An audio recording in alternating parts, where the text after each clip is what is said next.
Bonsoir à toutes et à tous, très heureux d'être avec vous en ce lundi soir pour un nouveau numéro de 85 chrono. Nous sommes ensemble pendant 20 minutes pour revenir sur toute l'actualité sportive du week-end écoulé. Et sans plus attendre, je vous propose de découvrir le sommaire de ce soir. Nous irons tout d'abord sur la pelouse du stade Henri Desgranges à La Roche-sur-Yon. C'est là-bas que se tenait vendredi l'un des derbys vendéens de National 2 entre la Roche VF et le Vendée Poiré Football. À quelques encablures de là, le lendemain, samedi, soirée de Ligue des Champions à l'Angelmire pour la Vendéenne.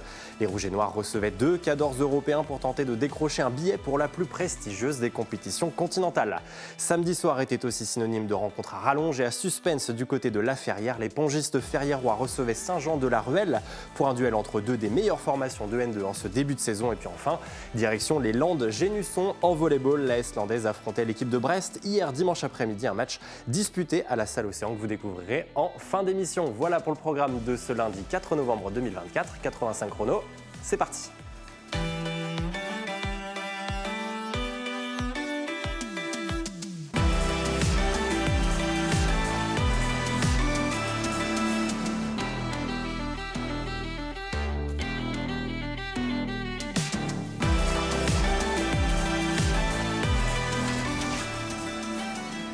Deux formations au début de championnat mitigé se retrouvaient donc vendredi soir au stade Henri Desgranges. D'un côté, La Roche Vendée Football, 12e. De l'autre, le Vendée Poiré Foot, bon dernier, promu cette saison et qui peine encore à se faire une place dans ce championnat de N2. Les Genoux, qui restaient sur 4 défaites de rang et autant de rencontres sans inscrire le moindre but, vont être les premiers à se mettre en évidence dans cette partie. 6e minute. Après une récupération dans sa moitié de terrain, le Poiré remonte le ballon. Tangachi pour le centre trouve Cuvier. Amada, quelque peu abandonné par sa défense, est trop court. L'attaquant du Poiré ouvre la marque 1-0.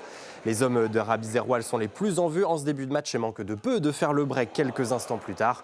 La Roche, qui a eu plus de difficultés à entrer dans cette partie, se met une première fois en évidence grâce à Arojo sur ce coup de pied. Très rudement numéro 20. Yonnet, un recrue de l'intersaison, est une nouvelle fois à l'initiative et à la conclusion de ce mouvement. À l'entrée de la surface, c'est cette fois au tour de Valentin Rémy de s'essayer sans plus de réussite. Mais le danger se rapproche et la défense genotte va finir par en faire les frais. Boyon au centre cherche séance. Le gardien du Poiré est trop court. Mathieu Villette n'a plus qu'à remiser ce ballon de la tête au fond des filets. La Roche VF recolle un but partout. L'ultime frisson de cette première période sera une nouvelle fois signé par l'intenable Alexia Rojo, bien suivi par l'arrière-garde des visiteurs. Score de parité à la pause. Et alors que le brouillard s'est installé à Desgranges, le Poiré va s'offrir sa seule et presque unique occasion de ses 45 premières minutes.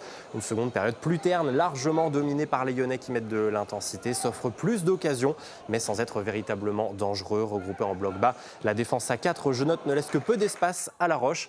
88e minute, le capitaine de la VF trouve Bergeon qui remise pour séance. Pas de pénalty sifflé sur cette action. On en restera là dans cette rencontre. Un partout, partage des points vendredi soir entre Lyonnais et Genot. Thibaut Grasset est allé retrouver les deux entraîneurs Frédéric Breculot et Rabi Zerwal à l'issue de la rencontre. On n'a pas été extraordinaire, mais on a tout donné. On a fait ce qu'on a pu ce soir. On est allé chercher déjà l'égalisation sur ce but gag qui a été pris en début de match. Puis après, voilà, on a 2 ou 3 très bonnes situations quand même en première mi-temps. En deuxième, c'était un peu plus brouillon. Voilà, on a joué sur un bloc bas et difficile à déséquilibrer. Voilà, on a fait ce qu'on a pu avec les moyens actuels, mais je trouve que le score est dur pour nous. Maintenant, est-ce qu'on méritait mieux à la fois, j'en sais rien, mais c'est vrai que les garçons ont tout donné sur 2-3 erreurs d'arbitrage entre le garçon qui part au but et à mon avis devant nous il n'y a pas hors-jeu. Un ou deux, malgré tout, 1 ou 2 contacts dans la surface litigieux. Je trouve qu'on n'est pas aidé. Actuellement, on n'a pas été aidé. Maintenant, c'est pas que ça. Ces petits manques qui nous font défaut depuis le début de saison, sont plus criards ce soir face à un adversaire qui était à notre portée. Donc c'est ça qui est dommageable. C'était un match compliqué, un match difficile. On est venu chez une équipe qui annonce même la montée. Donc forcément, on va dire qu'on est satisfait du point. Mais on a conscience que la deuxième mi-temps a été compliquée pour nous. Ils ont mis une intensité qui nous a posé problème, et puis avec une qualité technique quand même assez certaine de certains joueurs chez eux. Et je pense notamment à Rougeau qui nous a posé beaucoup de problèmes. On a lâché beaucoup de plumes sur le fait de défendre ensemble, le fait d'essayer d'être le plus compact possible. Beaucoup de plumes en fait pour déjà les contrecarrer avant de penser nous-mêmes déjà à attaquer. En début de match, on avait un petit peu cette possibilité de les contrer quelque part, mais après plus le match avançait, moins on avait cette possibilité d'aller leur poser des problèmes. C'était compliqué pour tout le monde, donc on prend le point à l'extérieur, notre premier, on est content, à La Roche face à une belle équipe, en tout cas des belles individualités, et voilà, on a conscience qu'il faudra faire plus pour pouvoir exister dans le championnat. Un point de prix donc pour le Vendée-Poiret Foot, peut-être 2 points de perdu en revanche pour la Roche-VF lors de cette 9e journée au classement. Pas de changement pour les hommes de Rabis-Zerwal qui restent 16e et bon dernier. La Roche-VF perd en revanche 2 places après ce week-end et figure parmi les relégables en 14e position. Et puis en première partie de tableau, autre ambiance du côté des Herbiers. Le VHF signe la passe de 3 avec une 3e victoire consécutive en championnat. Samedi soir à Massabielle, les Herbretais ont écrasé Locminé 5-1. Le groupe de Laurent David s'invite sur le podium. Un niveau plus bas en National 3, on retrouve là aussi 2 formations vendéennes sur le podium. Malgré sa défaite samedi à domicile 2-1 face à Rennes, la Châtaigneraie préserve son fauteuil de leader avec un match en retard. À égalité de points, une place de perdu. Cependant pour Chaland, désormais 3e après son revers face à la réserve du Stade Lavallois 3-0. Au pied du podium, La Roche-ESO se maintient en 4e position suite à son match nul 1-1 sur la pelouse de la réserve du SCO d'Angers. Puis enfin 4 places de perdu pour Fontenay-le-Comte qui s'incline 2-0 à l'extérieur face à Sablé-sur-Sarthe et glisse dans la zone rouge. En football, toujours ce week-end était également marqué par le 4e tour de la Coupe de France de football chez les féminines. Ça passe sans problème pour la Roche-ESO qui s'est défait de Changé 4-0. Ça passe aussi pour Saint-Georges-la-Guyonnière, vainqueur de l'Orou-Divat à l'issue de la séance des tirs au but. Fin de parcours en revanche pour les Herbretaises battues 2-0 sur la pelouse d'Orvaux. Prochaine échéance dans 3 semaines. Ce sera le dimanche 24 novembre pour le premier tour fédéral de cette Coupe de France féminine. C'est un immense défi qui attendait ce week-end à l'équipe de la Vendéenne. En ring coquet, les joueurs de Marc Salicru tentaient de se qualifier pour la phase finale de la Ligue des Champions, la plus prestigieuse des compétitions européennes. Pour ce faire, les Lyonnais recevaient 2 des meilleures écuries continentales, 2 équipes portugaises. Et après la lourde défaite 8-0 subie vendredi soir face à Barcelos, la Vendéenne défiait le Sporting Portugal de Lisbonne. Samedi soir, vainqueur sortant de la Ligue des Champions. Ouverture du score pour la Vendéenne, égalisation dans la foulée pour les Lisboètes 1-1. Les Portugais qui vont prendre les commandes à la 18e minute sur cette réalisation de Moreira. 2-1 à la pause. La Vendéenne, portée par son gardien en première période, est toujours dans le match. De retour sur le parquet lyonnais, l'intensité monte d'un cran. Le Sporting Portugal hausse le ton et fait déjà le break après seulement 1 minute de jouer. 3-1. Les Rouges et Noirs vont avoir l'occasion de revenir à une longueur, mais Alanik ne convertit pas son 1-1 face au gardien lisboète. La demi-heure de jeu va marquer le début du récital offensif des Lusitaniens. 3 minutes à peine auront suffi pour sceller l'issue de cette rencontre. 31e, 32e, 33e. 3 buts inscrits par le Sporting qui crucifie les Vendéens qui avaient jusque-là pourtant réussi à contenir l'armada portugaise. Gonzalez sur pénalty, Silva sur un doublé porte le score à 6-1.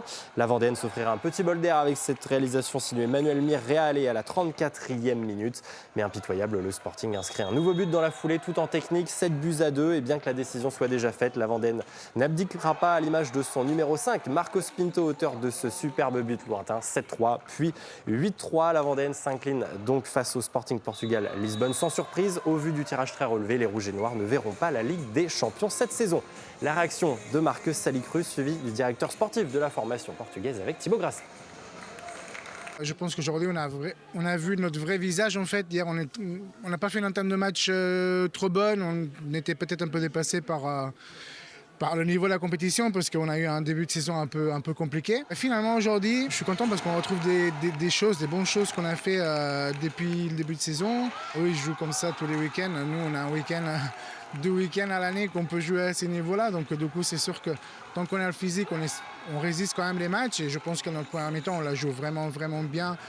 On a eu même quelques occasions pour en mettre peut-être encore un ou deux de plus. Ces matchs, ce que nous montre, c'est qu'on est capable d'avoir ces niveaux-là. À nous de faire le nécessaire pour prouver et avoir ces niveaux tous les week-ends. Et puis je pense qu'après, dans le championnat, ça nous permettra d'avoir peut-être des expectatives un peu plus élevées. Nous sommes venus ici avec quelques notions sur le niveau de jeu des équipes françaises, car nous avions déjà été joués face à Saint-Omer. C'est un championnat qui se rapproche de plus en plus des grands championnats européens. Par rapport à son match d'hier face à Barcelos, la Vendéenne était bien plus dans le match. Nous avons fait presque jeu égal lors de la première période avant de nous détacher en deuxième pendant ces 5 minutes qui nous ont permis de prendre de l'avance. Je tiens aussi à souligner la très belle prestation du gardien de l'équipe vendéenne car il a longtemps retardé l'échéance en leur permettant de rester dans le match.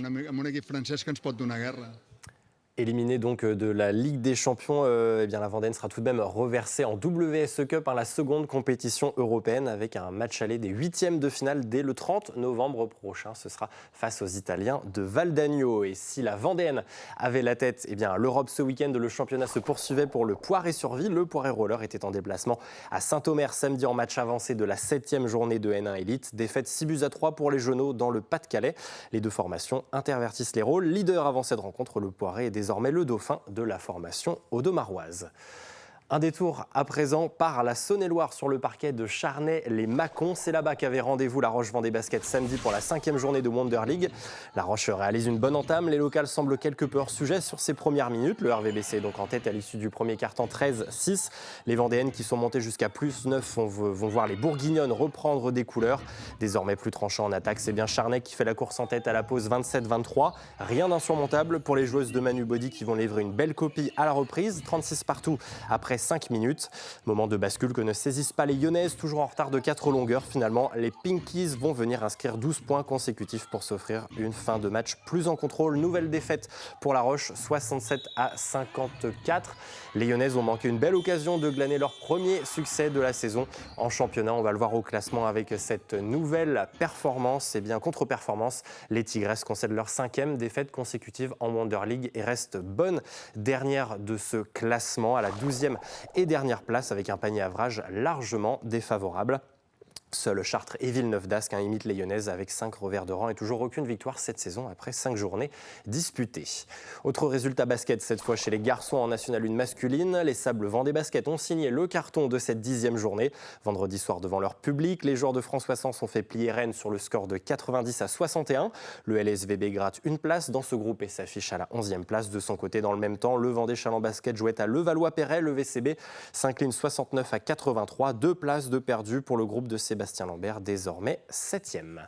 Un étage plus bas en National 2 masculine, le Montaigu Vendée Basket était samedi soir dans les Landes sur le parquet du Coteau du Luy Basket. Les Montacutins n'ont pas su se défaire de ce duel de bas de tableau et concèdent un 4e revers de rang en championnat, défaite 70-80. Le groupe coaché par Paul Ravon reste englué dans la zone rouge à la 12e et avant-dernière place. Et puis enfin, ultime résultat venu des terrains de basket au même étage chez les féminines en National 2, en déplacement dans le Gers samedi soir face à l'équipe de Gimont. Les espoirs de la Roche Vendée Basket enchaînent un 6e revers consécutif, défaite 53-79. Les Lyonnaises sont toujours 12e et dernière de leur poule.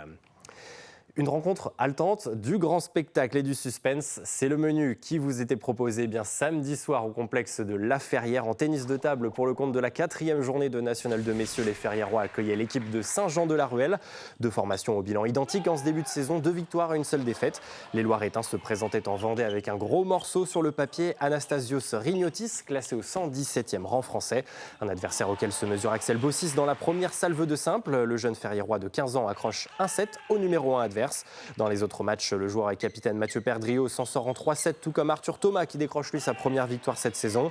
Anatole Merlet battu, égalité parfaite donc à l'issue des 4 premiers simples.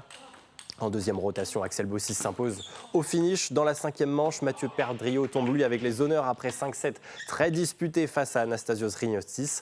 Facile vainqueur du capitaine adverse, Merlet vient apporter son premier point. 4 partout au moment d'attaquer les doubles. Vendéens et Loiretains sont au coude à coude et nouvelle égalité, 5 partout à l'issue des doubles. Victoire pour Perdriau, Merlet, scénario inverse pour Bossis et Thomas qui s'inclinent en double. Il va donc falloir puiser dans les réserves mentales pour disputer les derniers simples. Une nouvelle fois, Axel Bossis offre un match marathon au public ferriérois et s'impose en 5-7 au bout de l'effort. Grosse débauche aussi du côté d'Arthur Thomas qui s'incline lui dans le set décisif après être passé tout proche de renverser son adversaire. Une défaite d'Anatole Merlet et un ultime succès du capitaine ferriérois parachève cette rencontre. Score final 7 partout entre la Ferrière et Saint-Jean-de-la-Ruelle après plus de 4 heures de match. Océane Boisselot est allée recueillir les réactions des deux capitaines à l'issue de cette soirée marathon. On a eu une défaite il y a 15 jours contre Fouesnant. Donc on voulait absolument faire au moins un résultat contre une équipe qui est dans les favorites de la poule. C'est chose faite, match nul. On aurait espéré quand même mieux, mais la composition n'était pas vraiment pour nous. On a pris un risque. Ça aurait pu tourner la victoire dans un sens comme dans un autre, donc c'est un très bon résultat quand même vu la physionomie du match. Ce que je retiens, c'est que j'avais dit aux gars, il faut relever la tête, faut montrer une meilleure image que la dernière fois où on n'était pas forcément à fond. Du coup, ça a été chose faite, tout le monde s'est ressaisi. Ça tourne pas tout le temps bien, mais on fait au moins un match nul, donc c'est déjà ça. Arthur, c'est dur pour lui, il se bat, il s'entraîne super bien, il joue à fond et à chaque fois ça tourne pas en sa faveur. Là, il a été chercher sa première victoire, donc déjà c'est cool aujourd'hui, ça va lui faire du bien un peu au moral. Là, hyper serré, c'était un peu dur pour lui émotionnellement parce qu'il savait que c'était le point de la victoire. Très content d'eux, ils se sont bien donnés. Avant le début du match, on s'attendait à une rencontre serrée. C'est jamais facile de jouer à l'extérieur, surtout la journée qu'on a passée ici. Il y a quand même beaucoup de public ici à Ferrières, donc ça met une petite pression supplémentaire. J'ai tendance à penser que le résultat aurait peut-être été différent si on avait joué à domicile, mais on s'attendait à une rencontre serrée. Et on l'a eu, on a fait match nul. Les joueurs de mon équipe ont été plutôt performants aujourd'hui, surtout notre leader. Anastasios a vraiment très bien joué, il a gagné ses 3 matchs et son double. Moi personnellement, je suis le 4e joueur de l'équipe, j'ai tout perdu. Je m'y attendais un petit peu, mais bon, voilà, j'ai essayé de donner mon mieux quand même. Je pense qu'il faut retenir que c'était une belle rencontre avec une bonne ambiance. Ça s'est très bien passé pour les 2 équipes. Premier match nul donc pour la Ferrière. Cette saison, 7 partout, 2 points de plus en tout cas dans la besace des Ferriérois qui se maintiennent en 4e position à l'issue de cette 4e journée. En volley, eh bien, elles retrouvent cette saison les terrains de National 3. Elles, ce sont les volleyeuses de l'AS Landaise, le club des Landes-Génusson. Pour leur 2e rencontre à domicile en championnat, les joueuses entraînées par Mohamed Benani en maillot vert étaient opposées à Brest, formation toujours invaincue depuis le début de la saison. Hier, dimanche après-midi à la Salle Océan, les 2 équipes ont livré une belle bataille. Le premier set était âprement disputé et ce sont les Bretonnes qui se détachent en fin de manche. Brest empoche le premier set 25-22. Dans la 2e manche, le scénario se répète. Les 2 formations sont à égalité, 20 partout. Les Landaises vont alors venir payer leurs approximations et leurs fautes directes face à des Finistériennes qui n'ont pas eu à forcer le jeu en fin de set. 2 manches à rien donc pour Brest après ce set décroché sur le score de 25-23. Piqué au vif, l'AS Landaise va se ressaisir dans le 3e acte. Alicia Baranger et les siennes reviennent dans le match après un set largement dominé et remporté 25-16. Place à la 4e manche, la plus disputée de toutes et sans conteste.